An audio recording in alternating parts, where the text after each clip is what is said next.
Olá, gente, eu sou o monge Yaku-san, eu sou médico de família e comunidade de formação, professor da PUC-RS, da Pontifícia Universidade Católica do Rio Grande do Sul, e da Universidade Federal de Ciências da Saúde de Porto Alegre, a UFSPA.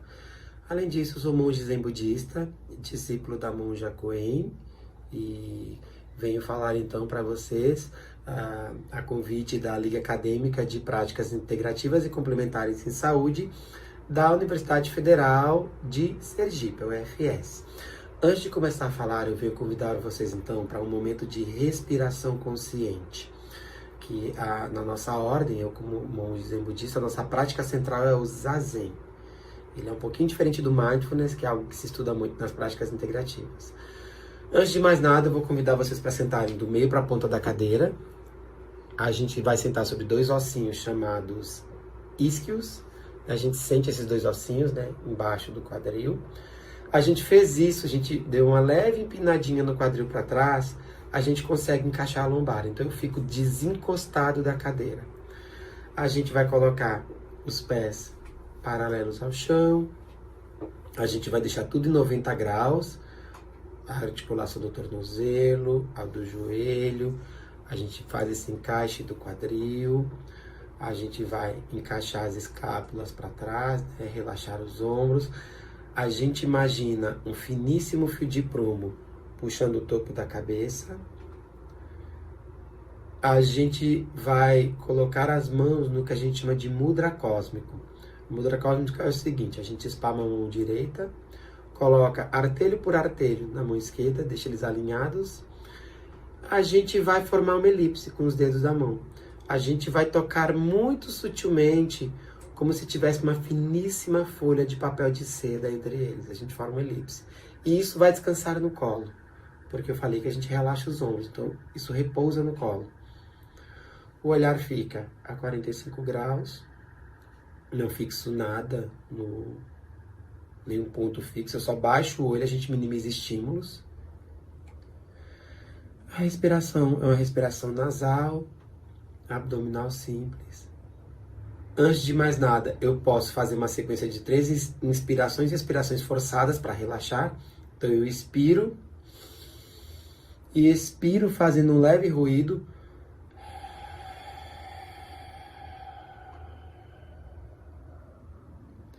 Faço uma segunda vez.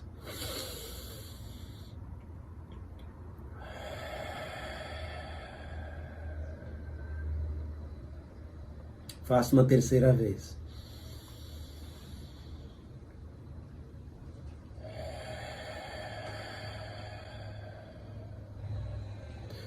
Feito isso, eu coloco a língua no céu da boca, pousada, apenas encostando os dentes incisivos. Sigo com a respiração nasal, normal, o mudra lá, os polegares tocando de leve. Eu entro em contato com os 5 sentidos. Eu tenho pensamentos, tenho não pensamentos, tenho todos os sons do ambiente, tenho cachorrinho latindo, tenho obras, tenho carros, tenho passarinhos cantando. Eu observo sons próximos e sons distantes. Eu percebo a temperatura da sala, tá quente, tá frio. Eu sinto a temperatura do ar que entra e do ar que sai das narinas. Respiração abdominal baixa, bem tranquila.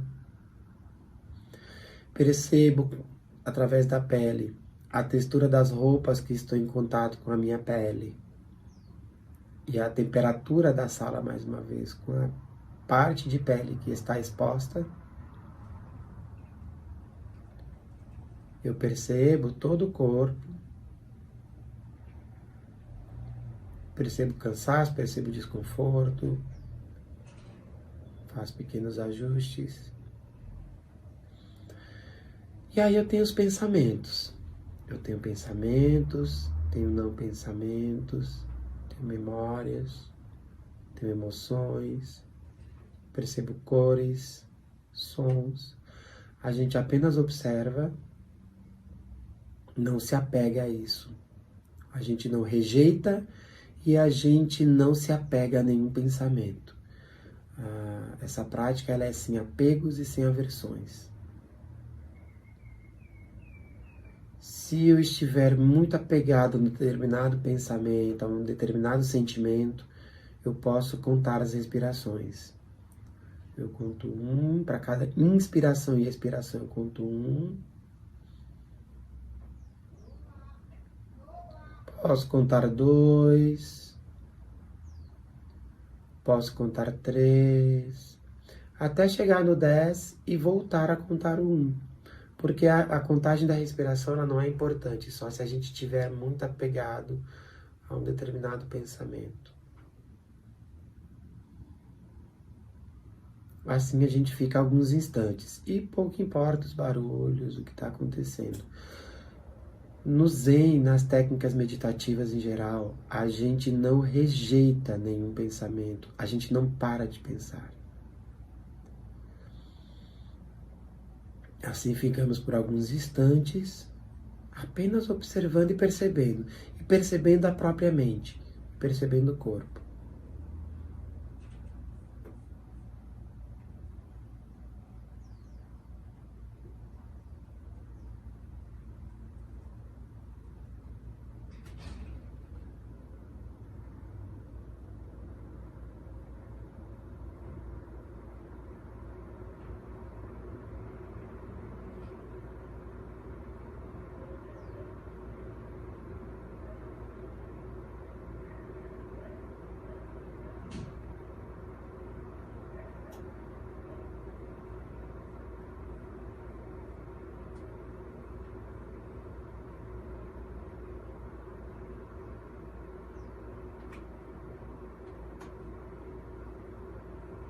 Podem ficar o tempo que acharem necessários, mas agora a gente termina colocando as mãos palma com palma e agradecendo.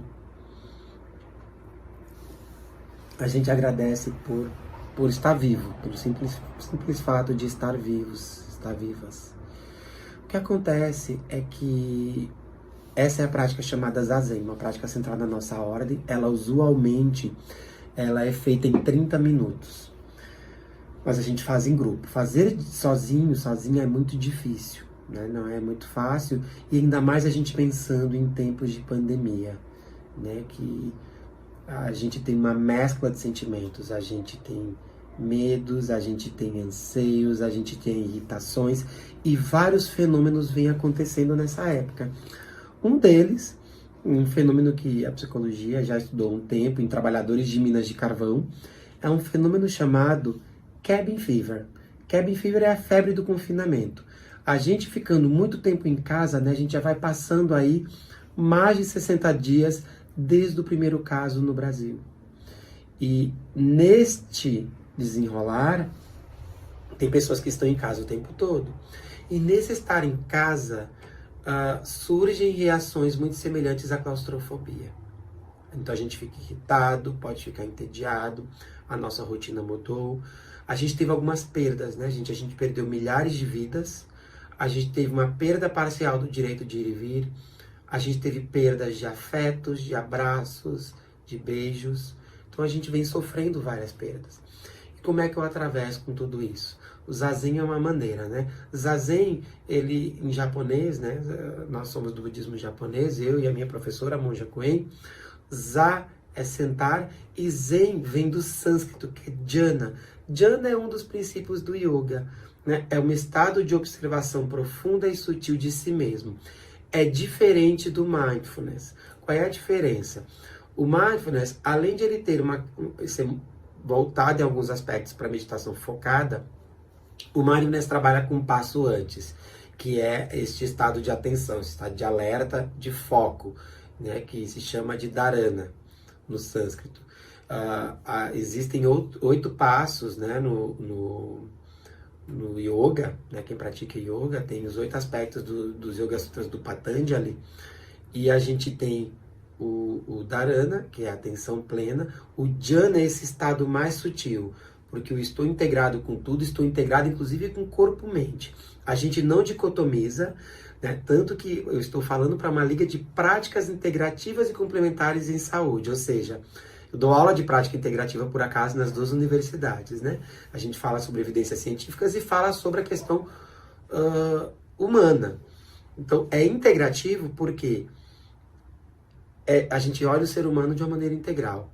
Então, no Zen a gente tem um termo que a gente fala que é o Shin, que é corpo-mente. Então, a gente não fala, isto é orgânico, isto é mental. A gente fala que é corpo-mente. A nossa prática é corpo-mente, porque a gente está com o corpo, está com os 5 sentidos e está com a consciência. Sua Santidade Dalai Lama costuma falar que a nossa mente ela é incessante e luminosa. Porque, de fato, existe um fenômeno chamado Mind Wandering que faz a nossa mente vagar por aí. A gente olhando nas redes sociais, nos Instagrams da vida, né, se fala muito do TBT, né, o Throwback Thursday, né, a coisa do voltar no tempo. Então a gente tem esse movimento de, com a mente, voltar no tempo e também querer jogar-se no futuro, ter ansiedade, ter, né, a expectativa acerca daquilo que vai acontecer. E aí, né, será que vamos voltar ao normal? Que normal? Será que o que a gente vivia antes era normal? Então, uma reflexão que eu já trago desde o início, e o Zen, ele traz muito esse olhar profundo e sutil. Então, a gente aprende a ter serenidade porque a gente não tem um objetivo, né? A gente brinca que não conta milhas. O Zazen, falando até em evidências científicas, a gente evita falar de benefícios. Benefícios existem, mas a gente sugere que pratique. Começa com poucos minutos, a gente fez menos de um minuto, né? E a gente vai falando, aumente. Nós nos fazemos em grupo e fazemos um período normalmente de 30 minutos. Que parece bastante tempo, mas aí a gente percebe que o nosso tempo é relativo. O tempo ficou relativo, né, gente? Algumas universidades agora, o calendário acadêmico mudou. Então a gente está agora, né, estaria se encaminhando para fim de semestre, onde o semestre mal começou, quando a gente para pensar, né? Então, o tempo é relativo. Tem um documentário muito bacana, que eu sugiro que vocês vejam, tem por aí nas plataformas, chamado Quanto Tempo o Tempo Tem? E a gente fala da questão do tempo ser relativo e desse aspecto da gente não ter tempo, né? A gente nunca tem tempo. E não tem tempo, e não tem tempo. E a gente agora, 60 dias em casa, percebeu esse cabin fever, que é essa ansiedade, essa angústia. A gente entra no momento aí de, ok, agora eu entrei num tédio, porque nós seres humanos acabamos desenvolvendo um fenômeno que a gente chama também, vou trazer algumas palavras-chave, vocês depois procurem, né, por curiosidade, que a gente chama de buscador de emoções, e é emoções intensas, né? A gente acaba procurando meios expedientes para distrair a própria mente. A gente tem medo de fazer essa observação mental, seja porque eu acho que tenha depressão, ou porque tenha ansiedade, ou porque tenha qualquer outra condição de saúde, eu acho e suponha que tenha. Então eu acabo usando meios expedientes. As redes sociais, elas são um distrator enorme, né? Elas são ótimas, maravilhosas, mas elas são um distrator. Porque a gente abre uma janela e abre uma postagem, abre um comentário, comentário do comentário, e quando a gente olha, a gente fluiu, né? E a mente foi longe no comentário. E os comentários, as informações, nos trazem uma série de sensações, seja questões políticas, seja os números da pandemia. E isso, né, nos dá essa avalanche de emoções. E o Thriller Seeker é o seguinte, a gente tem uma necessidade de alimentar de uma maneira muito intensa, né? Quando a gente fala, por exemplo, no Zen Alegria, não é essa alegria intensa, uau, tô numa festa, tô num intermédio, tô numa festa de calorada, né? Que são essas grandes festas que a gente faz, né? Início de semestre, festa de meio de curso. A gente acaba fazendo isso, às vezes, de uma maneira intensa. E aí a gente se passa na bebida, se passa, enfim, de uma maneira muito intensa, e aí vem a ressaca. Não é que eu estou condenando bebida, gente, mas o que eu quero dizer com isso é que a gente tem uma necessidade, parece que, por exemplo, nas férias, parece que é quase um crime a gente ficar parado, né? Eu preciso viajar, eu preciso pular de, sei lá, de rapel, bungee jump. Nesse próprio período de quarentena, a gente vem tendo uma avalanche de lives, né, gente? É live do cantor fulano, da cantora ciclana, da banda, blá blá blá em tempos de pandemia, luta em tempos de pandemia, saúde mental em tempos de pandemia, e aí a gente entra numa outra questão que é fadiga de tela.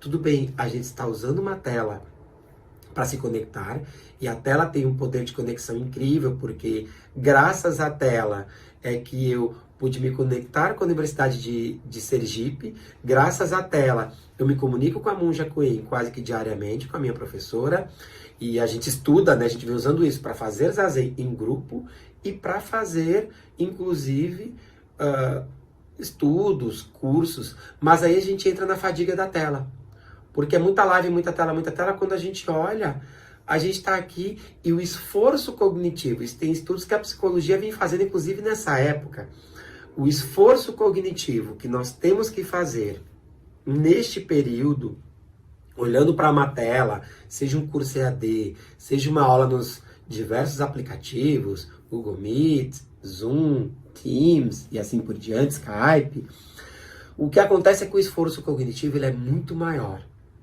porque eu preciso ter um esforço, primeiro é uma outra tecnologia, né? Não é uma pessoa que está do outro lado da tela, mas não é a pessoa ali interagindo com a metalinguagem, eu vendo as reações dela, poder tocar de certo modo, né? E a gente agora também, mesmo no distanciamento social, é o presencial distante, né? A gente não pode abraçar e nem beijar, né? Uma das perdas que eu falei no início. E a gente tem essa questão do esforço extra, porque eu estou falando, não sei quem está do outro lado.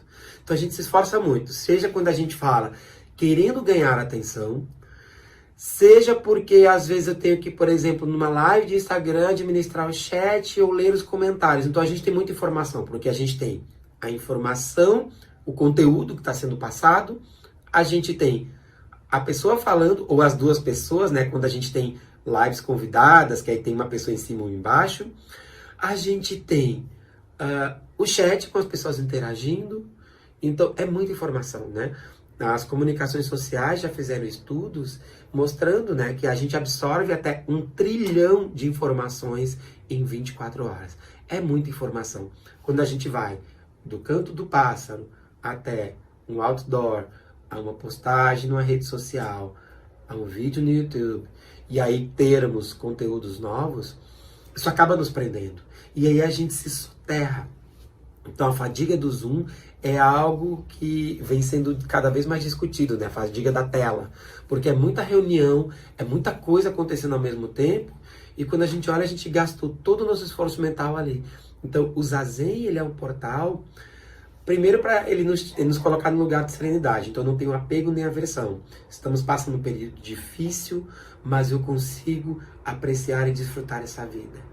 A respiração consciente, ela é um chamado para isso, né? Tem várias técnicas aí, de vários do yoga, né? O pranayama do yoga, ele é um chamado para isso, né? Ele nos traz a consciência da minha própria musculatura, que a gente usualmente, e isso a ciência fala muito bem, né? Eu como pesquisador, inclusive, a gente tende a ter uma respiração muito torácica quando a gente está ansioso, ansiosa. A nossa respiração é curta, a gente não se dá conta. Parar e respirar conscientemente, perceber cada ciclo do ar que entra, do ar que sai, nos ancora. É uma ancoragem para a gente poder perceber o aqui e agora. Tem um termo em japonês que a gente usa muito no Zen, inclusive, que é o Ichigo Ichie, que traduzindo seria algo como cada instante é precioso, cada instante é único. E esse mesmo instante ele é único. Então eu falo muito do desfrute sua vida, aprecie sua vida, é uma frase que até um monge muito conhecido, Maezumi Hiroshi, ele usava falando exatamente isso, esse chamado a gente ter essa observação para a vida, porque a gente se soterrou de tanta coisa, tanta informação, que a gente também foi perdendo o essencial. E agora a gente perdeu bastante coisa. E como é que a gente acha esse lugar de serenidade? A respiração é um dos mecanismos. E aí a ter essa consciência que estamos num período difícil, mas que respostas eu posso dar ou ter perante cada situação que me aparece? Perante, infelizmente, números crescentes, perante incertezas, inseguranças, expectativas. Então esse é o convite que eu faço para a gente sentar e observar em profundidade. E se observar, a gente fala que é observar, se observar como um todo manifesto. Né? O Buda histórico, o Shakyamuni Buda, a primeira frase que ele falou, ele sentou em Zazen, né, por uma semana, 7 dias, no 8º dia ele teve um despertar, ele viu a estrela da manhã, e a primeira frase que ele falou foi: eu, todos os seres, juntamente e simultaneamente com a grande Mãe Terra, nos tornamos o caminho. Então vejam bem, eu, todos os seres, juntos com a grande Mãe Terra, simultaneamente nos tornamos o caminho. Porque é isso, né, gente? A gente tem períodos aí, por exemplo, que vem tendo óbitos, né, crescentes, infelizmente. A gente tem epicentros de pandemia, mas a gente tem um sistema de saúde que segue funcionando com óbitos por outras causas, por internações por outras causas, com nascimentos, tem bebês nascendo nessa época. Né?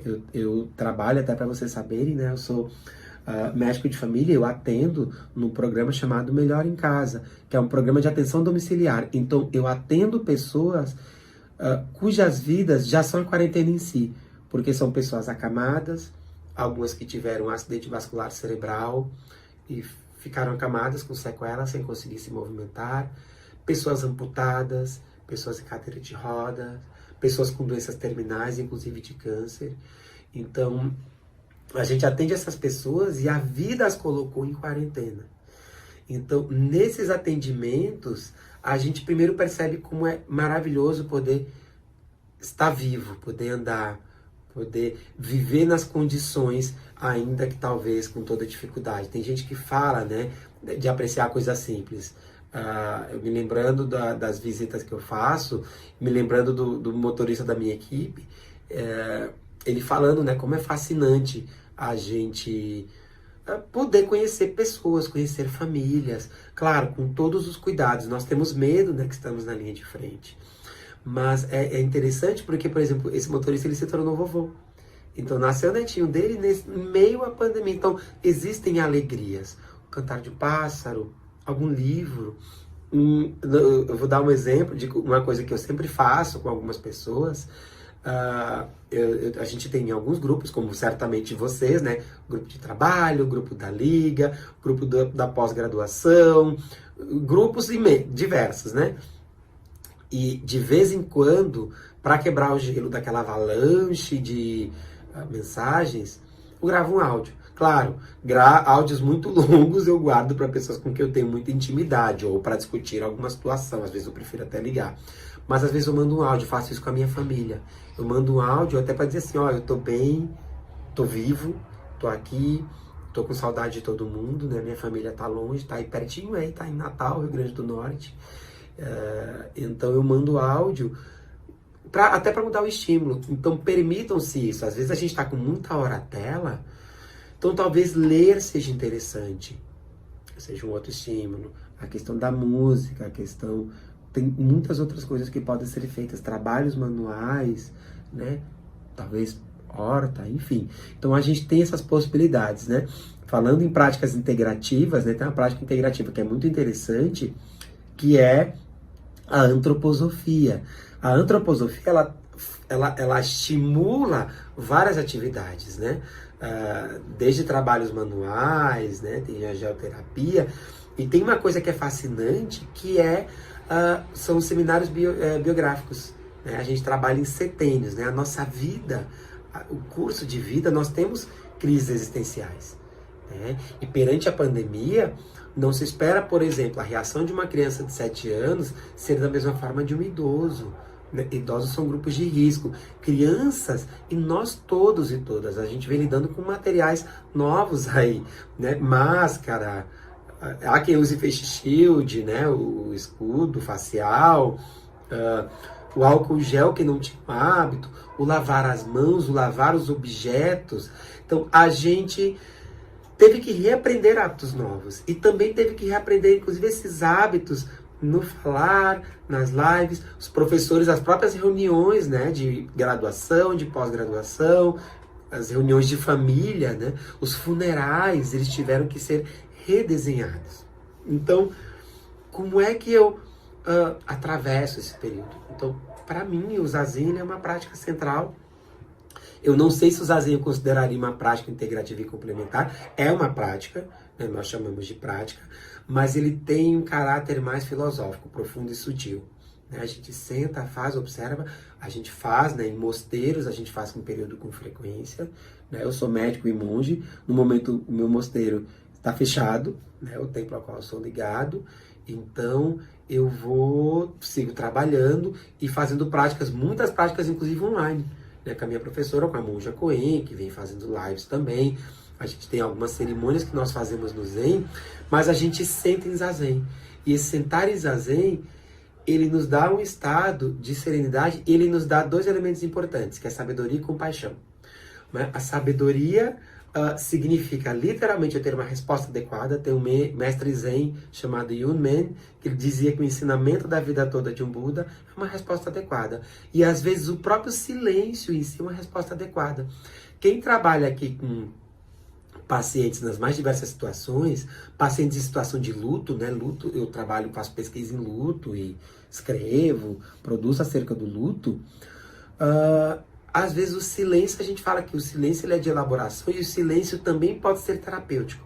Então, às vezes, ficar em silêncio pode ser um remédio para algumas situações. Às vezes, é a melhor resposta que eu possa dar para determinada situação. Então, a gente vai aprendendo ao sentar e aprender a observar a si e as próprias reações, que eu consigo dar algumas respostas, às vezes até mais curtas, mais concisas, e até o silêncio como resposta. E eu tenho o outro lado, que é a compaixão. Compaixão tem um conceito muito equivocado no Ocidente, como eu falei da alegria antes, né? Eu estava falando que a nossa alegria é muito, uau, vida louca, né? A gente acha que são férias do Caribe, bebendo todas. E o que a gente trabalha no Zen, quando a gente até vai para as práticas integrativas, o yoga, por exemplo, eles nos ensinam a gente viver em estado de contentamento.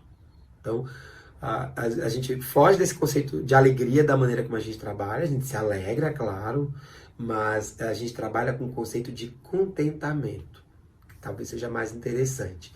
E a compaixão, ela não tem nada a ver com essa questão do ai, peninha, coitadinho.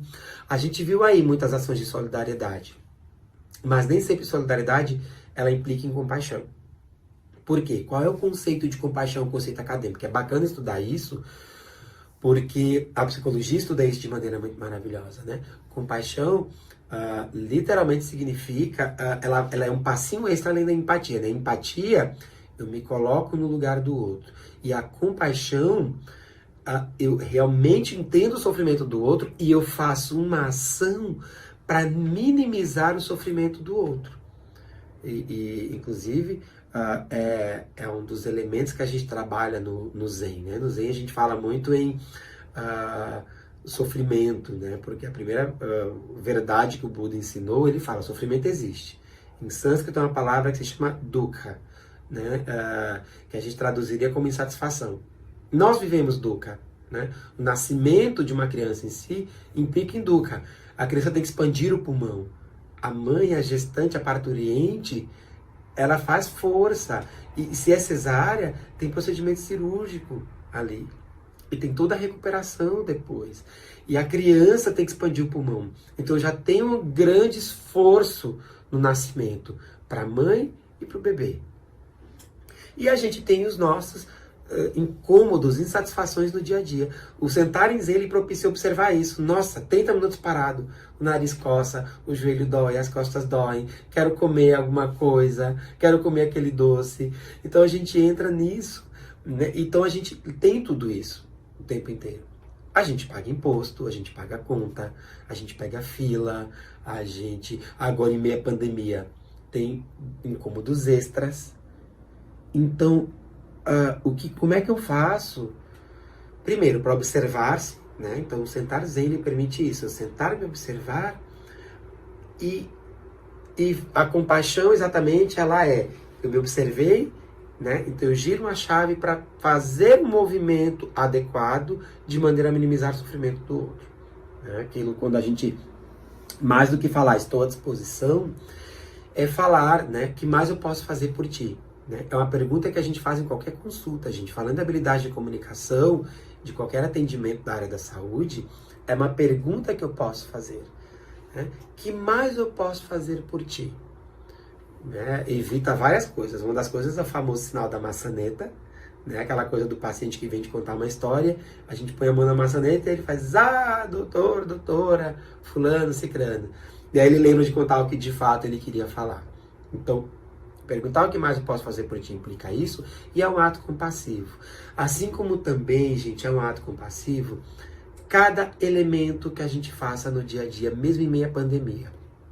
Ficar em casa, e eu insisto, ainda sigam em casa, respeitem a quarentena e capitais que estão retomando as atividades, sigam as regras. São regras de saúde pública. Né? Eu não sei como é que está aí em Aracaju, enfim, e nos municípios de Sergipe. São Paulo está tendo uma retomada inteligente.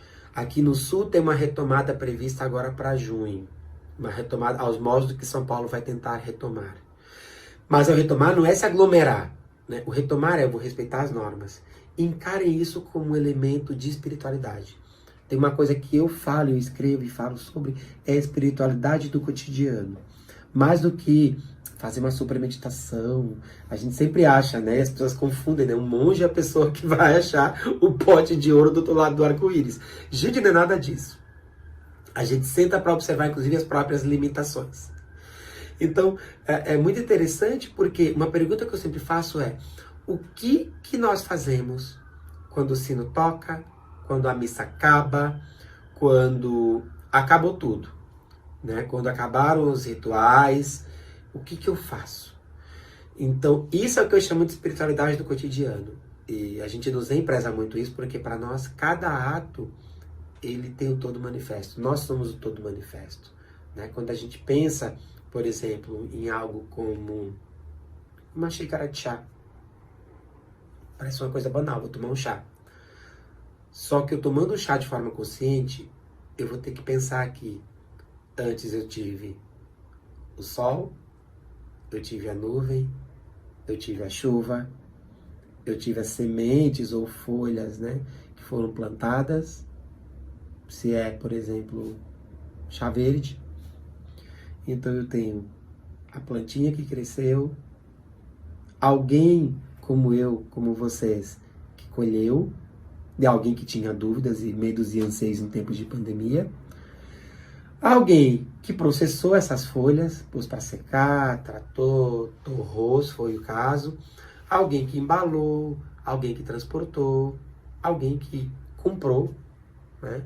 Até esse chá chegar em nossas mãos, seja nós mesmos que fizemos, seja alguém da nossa casa que fez e nos trouxe.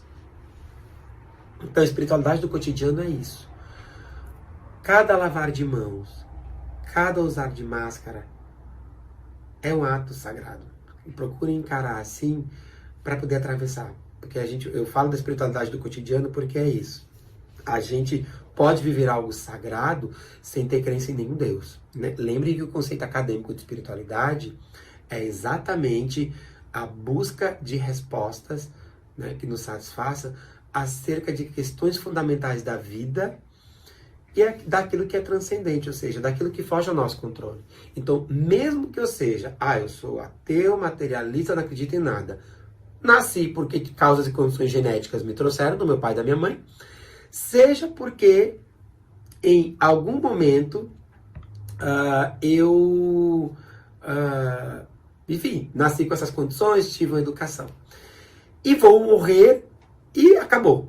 Mesmo que eu tenha isto comigo, o que acontece é que a gente se faz perguntas fundamentais. De onde eu vim? O que acontece depois que a gente morre? Ninguém tem essa resposta pronta. Eu posso ter uma crença, uma fé, que eu retorne, que eu reencarne, né? No budismo a gente acredita numa outra coisa. A gente acredita que talvez volte, mas não com este corpo, com essa consciência. A gente tem muito apego a este formato. E lembre que todos os fenômenos são transitórios, né? Crianças nascem, pessoas morrem. Dentro ou fora da pandemia, gente, isso é uma realidade. A realidade às vezes nos entristece e a gente pratica-nos, inclusive, para deixar de ter apego à aversão. Tem gente que tem apego à vida e medo da morte. A gente tenta entender como um processo natural, né? A morte, ela é parte da vida. É fácil? Não é fácil. O processo de luta é fácil? Também não é fácil. Mas é algo que a gente aprende a observar como algo que vai fazer parte. Bom, um dia eu vou chegar lá. E é isso que a gente, inclusive, tem que conversar com as pessoas de idade, quando a gente, né, conversa, é naturalizar. Não é assim, vai embora, sabe? A gente não expulsa as pessoas da Terra. Não é isso. Mas é entender que elas não estarão aqui para sempre, né? Nossos avós, enfim.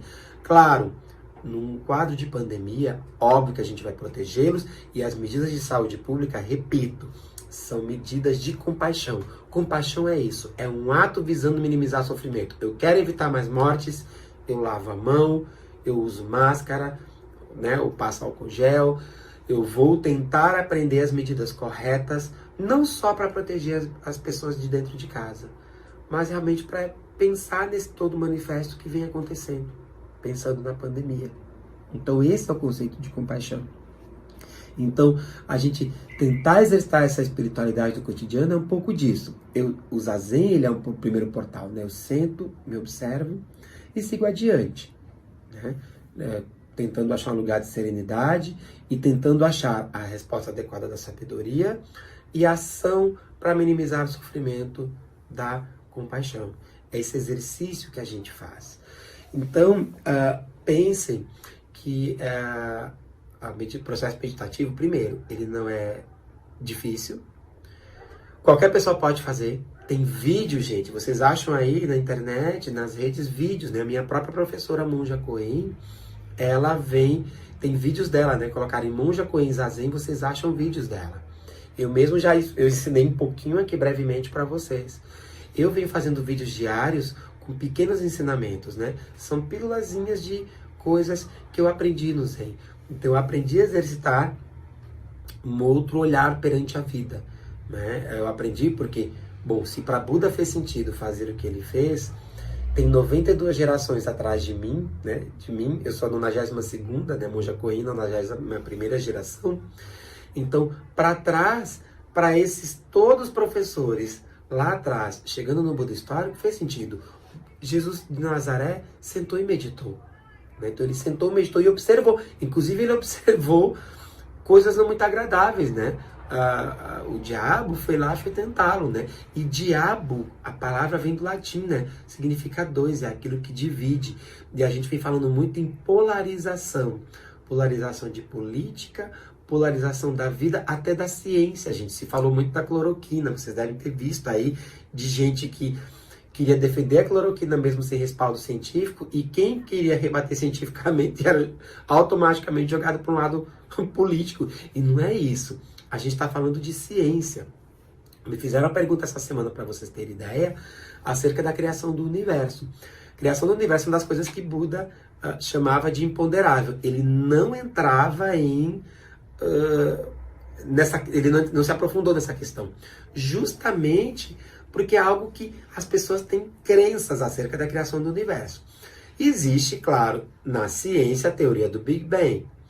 O que a gente acabou tendo que fazer foi adequar a teoria do Big Bang, que foi um padre, por acaso, né, que descobriu, Georges Lemaitre, e a gente adaptou essa teoria do Big Bang à minha própria realidade, né?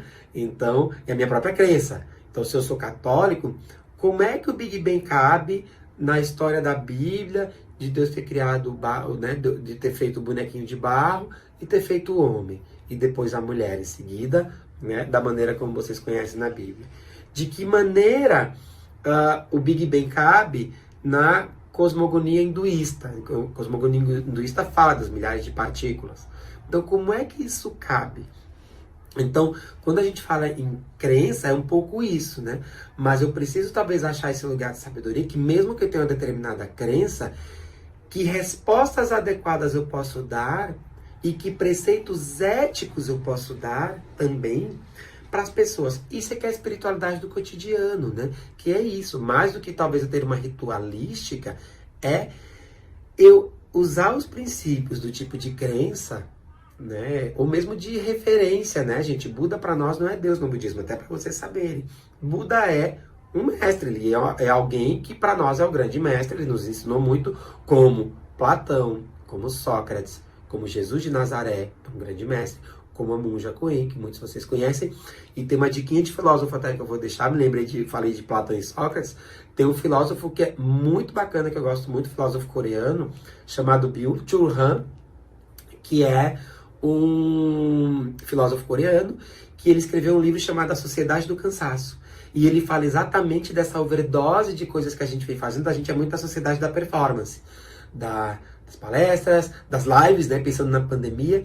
E a gente se exauriu, assim, né? Com gente que trabalha e estuda, por exemplo. Claro, o mundo acabou nos demandando isso, mas, por exemplo, pensem numa mulher, tá? Uma mulher que é mãe, que é esposa, que trabalha, e as demandas do mercado do trabalho, né, para mulheres e homens, acabam sendo iguais, com salários desiguais, conforme as estatísticas mostram. E aí essa mulher ainda estuda. Então, olha que jornada intensa essa mulher tem. Me lembrei das minhas colegas de trabalho. Tenho colegas que vivem exatamente isso. Mãe de 2, 3 filhos, esposa, mulher, ser humano, né? E profissional, trabalhadora e estudando, fazendo pós-graduação, enfim, muito do que vocês vivem. Então, veja quantas possibilidades a gente tem, claro, e quantos riscos também, porque a gente se esgota, mas como é maravilhoso poder apreciar isso, ainda que num outro formato agora em pandemia. Então, exercitem essa espiritualidade do cotidiano, né? Observem-se e tentem achar esse lugar de sabedoria e compaixão. No Zen, até para vocês saberem, a gente se chama de praticante. A gente chama, não é religioso, não é nada. Nós somos praticantes porque nós praticamos o Zazen. E a gente coloca esse estado Zen, esse estado de observação ampla, mas também com presença absoluta de si mesmo, perante o mundo. Então esse estado eu encontro, ainda que, claro, eu vou me soterrar de vez em quando de algumas informações, eu vou ter as minhas próprias emoções. A gente tem uma coisinha chamada ego, né, gente, que nos ancora, que é o que nos dá a questão de sobrevivência. Quem estuda neurociência sabe. Então esse lugar de proteção o ego ele tem, mas eu não fico colocando ele acima nem abaixo de ninguém e nem mesmo comparo, porque nós somos muito diferentes. E essa é a grande riqueza do ser humano. Claro, tem alguns atos impróprios que acontecem, a gente teve grandes guerras, a gente teve holocausto, a gente tem inadequações em várias esferas, mas o que a gente tenta fazer é exatamente exercitar para não ser assim, não fazer isso. E a espiritualidade do cotidiano, a ética, mesmo que eu não tenha nenhuma religiosidade, a ética ela me dá isso, né? Então é muito interessante. E aí, por exemplo, usada a empatia, eu estudei empatia no meu mestrado, estou pesquisando empatia agora na Federal de Ciências da Saúde, saí de uma reunião há pouco, inclusive, onde a empatia ela é uma ferramenta tanto emotiva, porque tem a questão de se colocar no lugar do outro, mas ela também é cognitiva, gente. É através da racionalidade. Tem pesquisas mostrando que um paciente ele adere melhor a um tratamento, a uma orientação, quando a gente se mostra mais empático. Então, a gente consegue mesclar essas duas coisas, que é um pouco da sabedoria e compaixão, né? Eu consigo ser racional, mas eu consigo ter esse elemento terno, fraterno e atravessar tudo com serenidade. Então é importante a gente ter esse olhar para si antes de dar exatamente respostas adequadas, como eu falei, ao mundo, né? E aí, gente, vocês que gostam, né, de práticas integrativas e complementares, eu vou deixar uma diquinha bem acadêmica. Você já deve ter ouvido falar daquela biblioteca Cochrane, né? Que é a principal biblioteca virtual do mundo. Pois bem, dentro da Cochrane, que faz revisões sistemáticas, né, de vários elementos da ciência, existe um braço dela que se chama CAM, que é Complementary and Alternative Medicine. Eles chamam de medicina alternativa e complementar. E lá, vocês colocarem na internet, né? Vocês procurarem cam.cochrane, COCHRANE.org, vocês vão achar lá uma riqueza de pesquisas sobre várias práticas integrativas. Claro, algumas carecem de evidências científicas, mas tem várias outras já com muitas evidências, né? Acupuntura, por exemplo, para algumas condições, não para todas.